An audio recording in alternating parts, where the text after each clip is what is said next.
यावेळी बोलताना रोहित पाटील म्हणाले की सावळजला अनेक निवडणुका झाल्या, पण या लोकांनी कधी प्रचारासाठी आम्हाला येऊ दिलं नाही. आबांना घडवायला येथील लोकांनी घाम नाही तर रक्त सांडलंय. बापू हे आबांचे बिनीचे कार्यकर्ते होते. या गावाने आम्हाला सांभाळलंय. स्वर्गीय बापूंनी पतसंस्था उभारून लोकांना पत मिळवून दिली.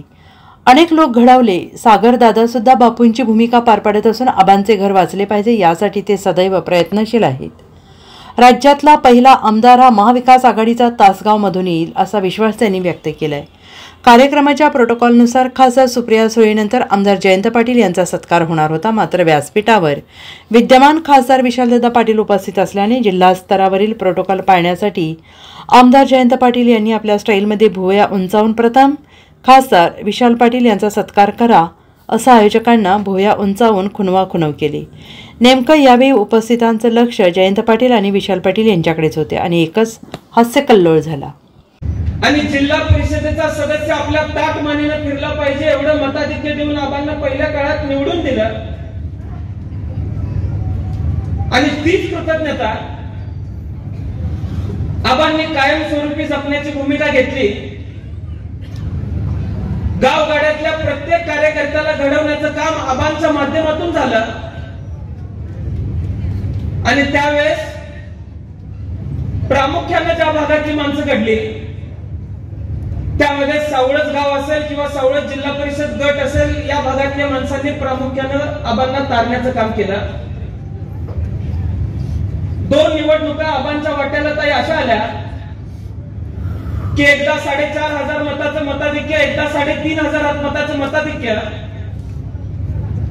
आणि त्या काळामध्ये मला अनेक लोक सांगतात निवडणूक गेली म्हणून आबा उठले आणि सावळज जिल्हा परिषद गट लागल्यावर 7,500 मताधिक्य वाढलं आणि आबा 4,500 मताधिक्याने निवडून आले.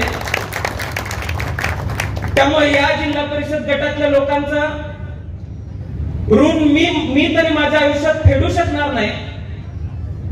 आणि आबांच्या पाठीमागे जी माणसं घडली त्यामध्ये प्रामुख्याने बापू होते, या गावातले अनेक लोक होती. आबा गेल्यानंतर आबांचं घर टिकतंय की नाही अशी परिस्थिती ताई निर्माण झाली होती. मला आठवतंय ज्यावेळेस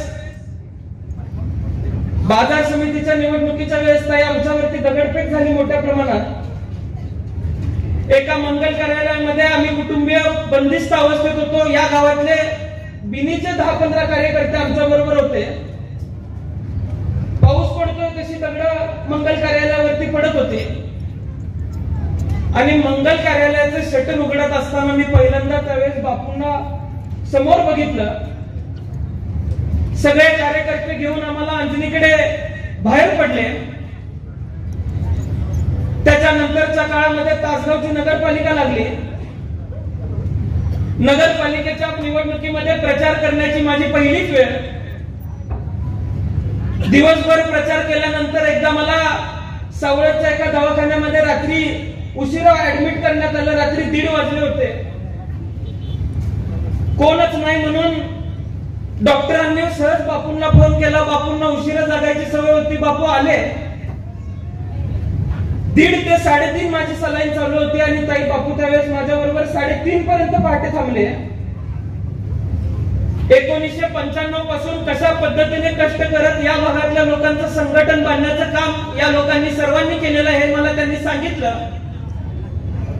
आणि कृतज्ञता आयुष्यभर राहावी अशा पद्धतीचे शब्द त्यांनी त्यामध्ये कानामध्ये आमच्या घालण्याचं काम केलं. प्रमुख कार्यकर्ते ज्यावेळेस जातात त्यावेळेस आमच्यासारख्यांची परिस्थिती काय होते ह्या शब्दामध्ये सांगता येणार नाही. पण मला सागरदादांचं मनापासून कौतुक करू वाटतंय की आबांचं घर टिकलं पाहिजे. जी भूमिका बापूंची होती तीच बापूंच्या पश्चात भूमिका सागरदादा तुम्ही ठेवली आणि आबांचं घर वाचवण्यासाठी पुढाकार घेतला. या गावातल्या अनेक लोकांनी त्यासाठी पुढाकार घेतला आणि मागच्या निवडणुकीला तब्बल 3,500 मताचं मताधिक्य सुमनताईंना या गावाने देण्याचं काम केलं.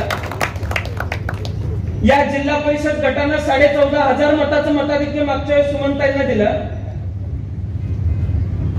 आदरणीय पवार साहेबांवरती आपल्या पक्षावरती जी परिस्थिती ओढावलेली आहे,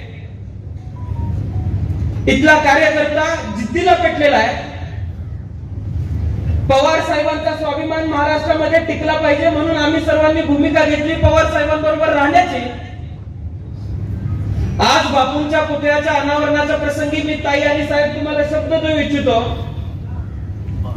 की महाविकास आघाडीचा आणि पवार साहेबांच्या पक्षाचा पहिला आमदार हा आमच्या मतदारसंघाचा आणि मागच्या निवडणुकीला 15,000चा, या निवडणुकीला 20,000चा मताधिक्य या जिल्हा परिषद गटातून घेतल्याशिवाय आम्ही सुद्धा स्वस्थ बसणार नाही. या पद्धतीची भूमिका आज सर्व कार्यकर्त्यांनी घेतलेली आहे.